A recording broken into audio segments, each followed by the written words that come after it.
Welcome to another Mild Takes with Matthews. I'm Matthews. Today we're going to talk about The Tomorrow War, which is streaming on Amazon Prime for free. And it's good that it's free because otherwise I'd be asking for my money back. Okay, so the movie starts with Chris Pratt falling in the air into some chaotic situation. It's one of those throw you in the middle of the story, then we'll back up and explain everything type of situation. Except we already know the situation. We've seen the trailer. All of the questions we might have from this intro are just the setup for the film. People from the future travel back in time to recruit soldiers for a future war. Okay, so let's compare that to the intro from The Matrix. In this film, we're also dropped into a situation with no explanation. Who is this lady? What is she doing? How can she do all this stuff? The viewer learns all the answers to these questions by the end of the film. Now, in Tomorrow War, we don't really have those questions because we know the film's basic premise, making the intro scene irrelevant and unnecessary. Anyway, I'm not going to go scene by scene, so let's just get to the nitty-gritty. I love me some dumb action sci-fi as much as the next guy, but the Tomorrow War was a real miss for me. The characters are flat, the story is meandering, and Chris Pratt has about as much personality as my stool. Also, the time travel plot device doesn't really come into play much. I'll talk about that more later. The action's good, the creature design is good, but other than that, I put this movie in the space between bad but not terrible and good not great. One might say mild. It's not a great sci-fi movie, it's not much of a time travel film, and it's a passable action movie. And that's about it. It's nice to have, some characters we like, and some mystery, some tension in movies like this.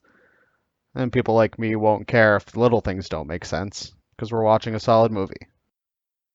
You can have time travel, or aliens, or zombies, or monsters wailing on each other, but if the movie doesn't have any heart, it's not going to land.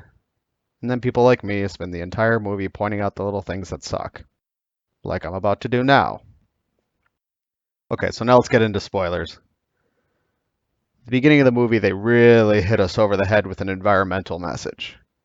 Everything going on in the classroom, the survivors in the future are hanging out on an oil rig, the polar ice caps melting is essentially what caused the invasion. The movie's called The Tomorrow War. I mean, it's pretty obvious what they're going for here. But then it just kind of stops. But then they save the day by blowing stuff up and punching aliens in the face. So I'm not sure how that ties into the message of saving our future from the present. Speaking of that, I mentioned how the time travel element doesn't really drive the story forward. I mean, the entire movie could take place in the future and it wouldn't really change anything. If that plot device wasn't in the movie, and we just had an alien invasion, race against the clock, shooting, running action movie, would it really have been that different? Okay, so I know what you're thinking. You're going to say the entire film rests on the family dynamic between Chris Pratt and his daughter, and him and his father. And he's supposed to feel guilty for leaving her and her mother, and apparently go die in 7 years in the future. So, why was the daughter so insistent on sending him back with the antidote, or whatever that was? Couldn't she send it back with literally anyone else? She said there were only like 500,000 people left on the planet, and by the end of the film, it's basically zero. So, what are you risking by sacrificing your timeline to go back and stop the war from ever happening? Chris Pratt doesn't want to leave her behind because suddenly that's his arc, even though he is saving her in the past. But, like, she's the same person, right? He is saving her. And she dies in the future anyway, so what was the point of that? The movie doesn't really go into time travel paradoxes, and we get that awful scene where they're recruiting the least qualified people to go get murdered by aliens for no reason. They use this time to kind of hand wave the time travel questions, and frankly, I'm okay with that. It's an action movie. It's not Primer. This is soft sci-fi. In fact, it's barely sci-fi at all. But still, if you're going to have a time travel plot device, Should at least make some sense. What good are these randos going to be in a war against nearly invincible aliens? You just discovered freaking time travel, and the best you got was to go back exactly 30 years and recruit these guys? How about, like, build a better time machine? You figured out how to go back 30 years for 7 days, and then you give up. So you can stick a gun in their hands and throw them at the enemy. Hello? Who's planning this? Okay, so nothing in this movie matters, and the stakes are mostly irrelevant because in the future everyone is already dead. Then we get left with this awful denouement of the friggin' family altogether. Now, why does this look familiar? Anyway, Chris Pratt vows never to leave again, even though he literally just saved the world by punching an alien in the face. So, what you've learned is that you're not going to leave the family and become an alcoholic and die. Is that what we're left with? This cringy voiceover about not leaving your family? Is that what this movie's been about? Is that what you learned by punching aliens?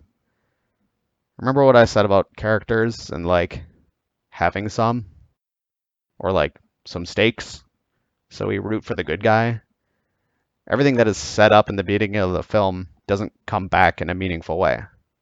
Except the pointless volcano thing, but that's not really foreshadowing. They just needed a reason for the characters to know exactly where the aliens are. So they shoehorned in some dialogue in the beginning. Everything that happens in this movie is for convenience. See, there are so many neat action movies that use time travel in unique and exciting ways.